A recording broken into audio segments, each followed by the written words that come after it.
نہ علی المرتضیٰ کا صبر۔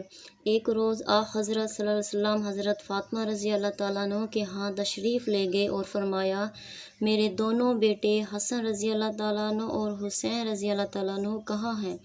حضرت فاطمہ رضی اللہ تعالیٰ عنہ نے فرمایا، صبح اٹھے تھے، ہمارے گھر میں کوئی ایسی شے نہ تھی جسے چکھنے والا چکھ سکتا، یعنی کھانے کے لیے کچھ نہ تھا۔ حضرت علی رضی اللہ تعالیٰ عنہ فرمانے لگے، میں دونوں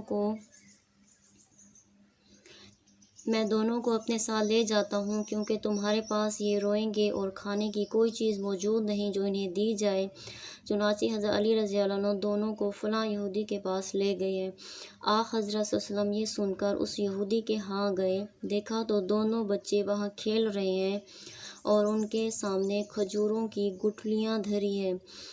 حضرت صلی اللہ علیہ وسلم نے فرمایا، اے علی رضی اللہ تعالیٰ عنہ، اس سے قبل کہ دھوپ تیز ہو میرے بچوں کو گھر واپس لے چلو۔ سیدنا علی رضی اللہ تعالیٰ عنہ نے عرض کیا، یا رسول اللہ صلی اللہ علیہ وسلم، جب ہم صبح اٹھے تو ہمارے گھر میں کھانے کوئی شے موجود نہ تھی، اگر آپ صلی اللہ علیہ وسلم تشریف رکھیں تو میں فاطمہ رضی اللہ تعالیٰ عنہ کے لیے کچھ کھجوریں جمع کر لوں۔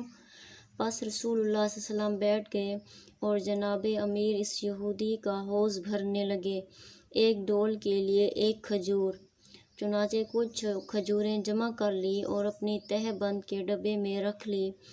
پھر حضرت علی رضی اللہ تعالیٰ عنہ نے ایک بچے کو اٹھایا اور رسول اللہ صلی اللہ علیہ وسلم نے دوسرے کو، اور گھر تشریف لے آئے۔ اگر آپ کو یہ ویڈیو اچھی لگی ہو تو اپنے ویڈیو کو لائک ضرور کرنا ہے اور چینل کو سبسکرائب کرنا ہے۔ شکریہ۔